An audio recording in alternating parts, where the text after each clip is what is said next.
Entendes o que estás lendo? O podcast que te leva através das páginas da Bíblia. Livro por livro. Capítulo por capítulo. Uma exposição bíblica emocionante.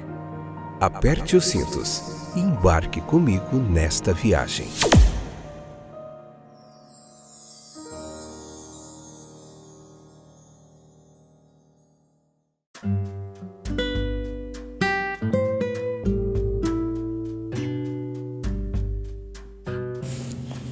Olá, eu sou o Fábio e esse é mais um excepcional episódio do podcast Entendes o que estás lendo? Tudo bem com vocês, meus queridos companheiros de viagem?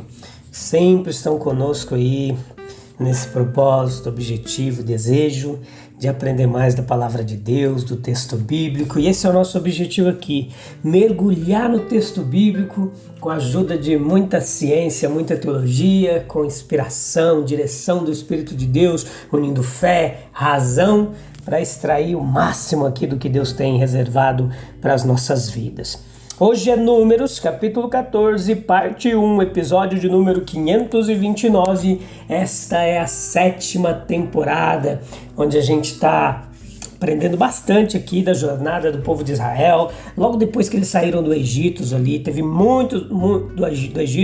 muitos acontecimentos, muita coisa interessante, didática, instrutiva, inspiradora para a nossa jornada, caminhada cristã. Então a gente está fazendo esse estudo sequencial da Bíblia aqui, essa espécie de pregação expositiva, capítulo por capítulo. Você encontra aí no Spotify, no Deezer, na Amazon Music, na Apple Podcasts, no Google Podcasts, em vários e vários outros distribuidores. Você encontra o livro de Gênesis, o livro de Êxodo, o livro de Levítico, o livro de Números, quase pronto, estamos mais ou menos aqui perto da metade. Tem o Evangelho de Lucas, o Evangelho de João, o Evangelho de Marcos, tudo isso capítulo por capítulo, explicadinho e comentado para você.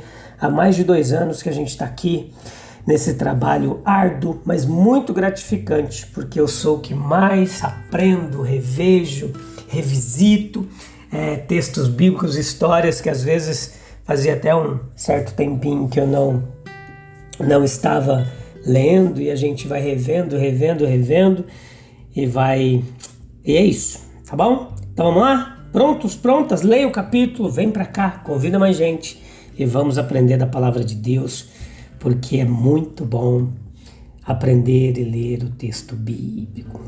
Então vamos lá, eles não entraram na terra prometida por causa da incredulidade, eles duvidaram da promessa de Deus, mandaram espias, como nós vimos no capítulo anterior, e depois ficam com medo quando o relato que recebem é de que o lugar tem muito gigante, tem muralhas, tem muita gente, tem muita dificuldade, e eles focam na dificuldade, e focar na dificuldade é a derrota certa. Veja que menos de 2 anos haviam se passado desde que o povo marchou para fora do Egito, mas eles já estão agora no limiar, ali pertinho da terra prometida. Voltando o olhar para o norte e para o oeste de Cádiz, eles veem as colinas que formam a periferia da famosa e bela montanha que será a sua herança. Uma multidão de pensamentos alegres encheu o coração de Moisés e dos fiéis com essa visão. Essas colinas pertencem à terra pela qual Abraão deixou seu país natal e se contentou em ser um peregrino por todos os seus dias. Veja que ali naquele lugar estava o sepulcro, onde os ossos dos patriarcas foram colocados, na esperança segura de que a terra ainda deveria ser a herança de sua semente, pois havia promessa, mas a promessa demorou muito. Agora está às portas. Antes que os cachos de uvas de Escol tenham amadurecido novamente sob o sol, os cananeus terão sido despojados, nós teremos sido estabelecidos em seu lugar. Essa era a expectativa. Assim pensavam Moisés e os mais piedosos dentre os de Israel. Mas eles estavam fadados à decepção, à frustração de suas expectativas. Durante mais de 38 anos, os cananeus ainda habitariam aquela terra sem serem perturbados. Moisés e todo o povo adulto morreria no deserto. Como isso aconteceu, o presente capítulo nos relata. O povo se recusou a entrar na terra. O Senhor acreditou na palavra deles e declarou que eles não deveriam entrar.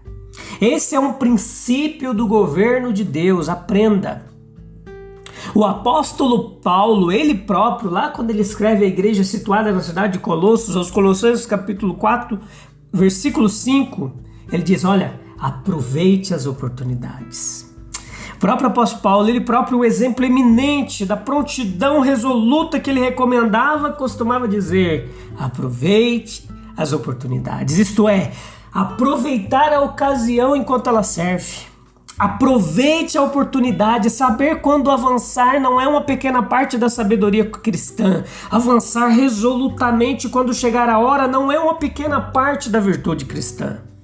Mas particularmente, há aqui um exemplo do sinal de incredulidade e seus frutos lamentáveis. Nesse caso, o fracasso não se deveu apenas à cegueira ou à negligência. Surgiu da descrença na promessa de Deus. Hebreus capítulo 3, versículo 19 diz que eles não puderam entrar por causa da sua incredulidade. Este é o relato do Senhor sobre o assunto na época. Até quando este povo não acreditará em mim? Apesar de todos os sinais que eu mostrei entre eles, versículo 11. Não apenas prometi a seus pais, mas a eles próprios mostrei grandes sinais no Egito, no Mar Vermelho, em Horebe, na longa marcha pelo deserto. Depois de tudo isso, eles poderiam ter acreditado em minha palavra, eles poderiam confiar em que depois de tê-los levado tão longe, eu não os abandonaria ou deixaria de subjugar os cananeus diante deles. Eles não acreditaram em minha palavra, eles não confiam em mim, daí a sua recusa em seguir em frente. É notável como exatamente este exemplo fatal de incredulidade no início da dispensação do Antigo Testamento foi repetido no seu final. Leia Hebreus capítulo 3, versículo 7, capítulo 4, versículo 3. Entre os muitos paralelos que abundam na história, não seria fácil encontrar um paralelo tão próximo ou tão instrutivo para nós. Quando Cristo veio, o Espírito foi dado, a primeira oferta de herança na igreja cristã foi feita aos judeus. O Evangelho foi pregado começando em Jerusalém antes de se espalhar por outros lugares. E a oferta ela não foi totalmente frutífera. Milhares de judeus acreditaram e então entraram no descanso de Deus, no seio da sociedade cristã. Mas como Josué e Caleb, eles ainda representavam uma minoria.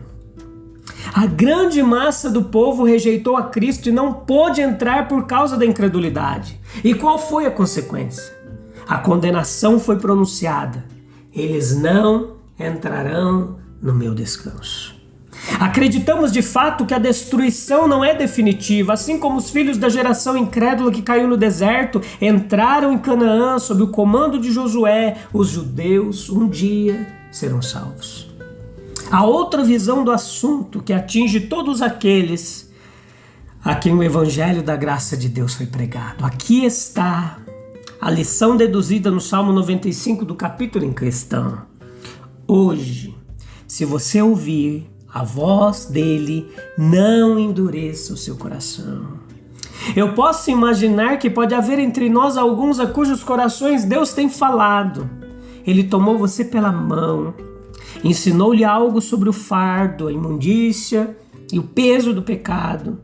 Ele lhe tornou consciente de que a prosperidade mundana não pode dar descanso e satisfação à alma.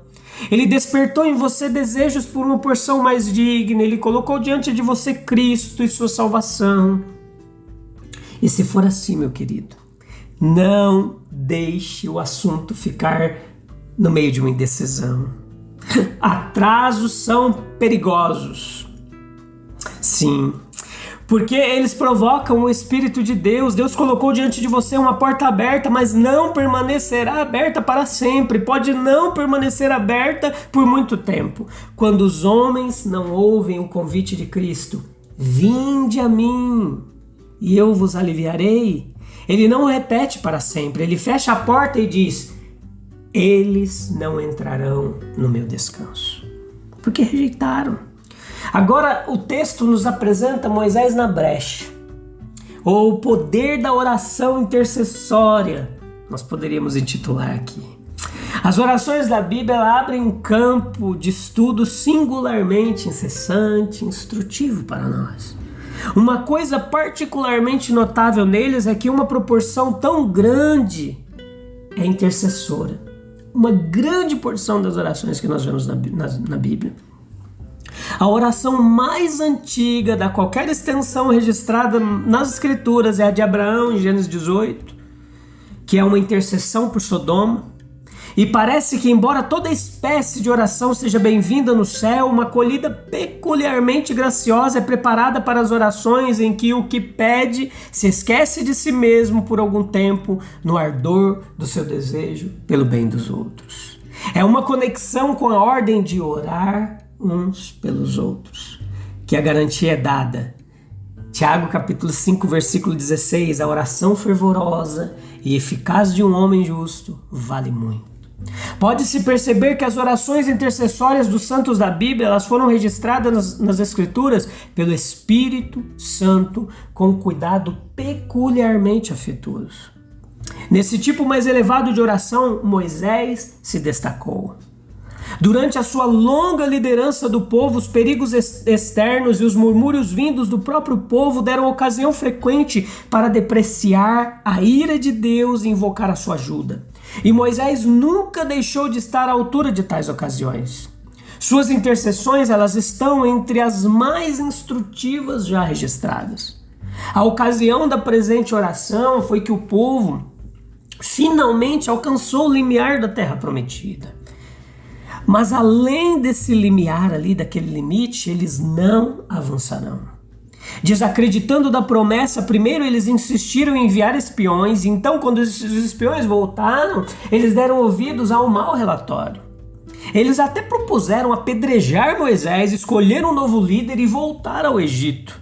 Sim, eles não quiseram ouvir Josué e Calebe, foram apenas contidos por uma aparição ameaçadora do Senhor na nuvem acima do tabernáculo. A ira de Deus foi tão grandemente acesa que ele ameaçou consumir totalmente a congregação e levantar um povo mais fiel em seu lugar. Eu os ferirei, eu vou deserdá-los, eu farei de ti uma nação maior e mais poderosa do que eles, foi a proposta a Moisés. Moisés pode ter estado, eu acredito que ele estava, despreparado para a incrível perversidade da atual eclosão de rebelião. Mas ele não estava despreparado para a ameaça que isso provocou. E um surto semelhante foi seguido com a mesma ameaça no Sinai. E Moisés não deixou de lembrar como naquela ocasião a ameaça de destruição ela foi evitada por sua intercessão. Êxodo capítulo 32, versículos 7 ao 14. Assim agora também ele com ousadia reverente permaneceu diante do Senhor na brecha para desviar a sua ira para que não os destruísse. Salmos número 106, verso 23. A oração, tudo se resumia em uma palavra, no versículo 19, era perdão. Perdão. Peço-te perdão pela iniquidade desse povo, Deus. Foi a oração de Moisés. Perdoe ainda dessa vez sua desobediência perversa. Revogue essa sentença proferida contra eles. Cumpra a tua promessa, concedendo-lhes a terra. Não preciso dizer mais nada sobre essa petição. O que é notável na oração não é o que Moisés pede, presta atenção, mas o argumento com o qual ele reforça o seu pedido. Isso aqui é fantástico. Primeiro ele alega que a honra do grande nome de Deus está em jogo. O Senhor teve o prazer de colocar seu nome nos filhos de Israel. Ele os escolheu para serem sua posse especial, tornando-os depositários de seus oráculos e ordenanças e testemunhas de sua verdade. Tudo isso agora se tornou questão de notoriedade entre os povos vizinhos. Na mente das nações ao redor, o nome do Senhor foi identificado com a semente de Abraão. Não era desvinculada. Versículo 13 ao 16. Se as tribos perecerem aqui, os egípcios ouvirão falar disso, e o que pensarão? Os sinais operados à vista deles, tanto no Egito como no Mar Vermelho, ensinaram-lhes que tu, o Deus de Jacó, és o Altíssimo e que escolheste Israel para o teu povo. E o relato dos teus feitos em Horebe, a propósito, aprofundou a impressão causada pelos sinais egípcios. Não deixe, Deus, que essa impressão salutar seja apagada por uma derrota agora do teu povo. Não deixe o Egito por trás, os cananeus na frente gritarem com escárnio do teu nome. Que pena, meus queridos, que essa oração ela não encontre lugar também nos nossos argumentos, nas nossas orações. Um lugar de destaque se encontra aqui na oração de Moisés, e o destaque é o nome de Deus, o interesse pela glorificação do nome de Deus, a honra do nome de Deus, a sua verdade e causa na terra não está tão perto dos nossos corações. No entanto, certamente deveria, como Jesus orou, santificado seja o teu nome. Isso deveria ocupar o lugar de honra nas nossas orações.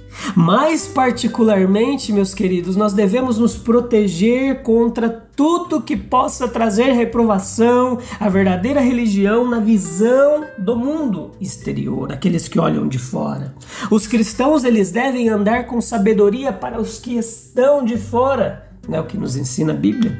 Ainda há egípcios, cananeus, atentos para ouvir e ansiosos por divulgar qualquer relatório a respeito do professo povo de Cristo que eles acham que possa ser utilizado para menosprezar a verdade divina e a causa cristã. Em segundo lugar, Moisés ele implora a promessa do Senhor junto com os versículos 17 e 18. Leia Êxodo capítulo 34, versículos 5 ou 7. A referência não está errada. Você não me mostrou a sua glória em Horebe, a sua glória não foi esta, a saber que você tem misericórdia.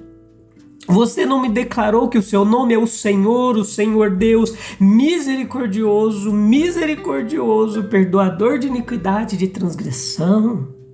Para este nome eu correrei agora. Neste nome eu me refugio. Lembra-te da tua palavra na qual me fizeste esperar, que o teu nome seja agora manifestado no perdão ao teu povo. Tal foi então a oração de Moisés em Cádiz Barneia. A oração que afastou de Israel a espada fatal da ira de Deus. Eu estou muito inclinado a pensar que exemplos de sucesso semelhantes na oração não são tão raros como muitos supõem. Pelo contrário, se um historiador inspirado escrevesse uma biografia fantástica sobre as nossas famílias, sobre as nossas igrejas e comunidades, descobrir-se-ia que não raramente os julgamentos públicos foram desviados pela intervenção do Senhor. Quando todas as coisas secretas forem reveladas, esses intercessores não deixarão de obter reconhecimento e recompensa. Tem um ministério de intercessão na comunidade cristã ao redor do mundo, anônimo, que muitos não conhecem, mas que realizam grandes trabalhos para a glorificação do nome de Deus, o Senhor, e do nome poderoso de Jesus Cristo. Eu volto no próximo episódio, esse capítulo 14, tem 4 episódios, se eu não me engano, para a gente meditar em cada pedacinho do texto e aprender mais a palavra de Deus. Te encontro lá, se Deus quiser, no próximo episódio, tá bom? Tchau, tchau, Deus abençoe, até mais.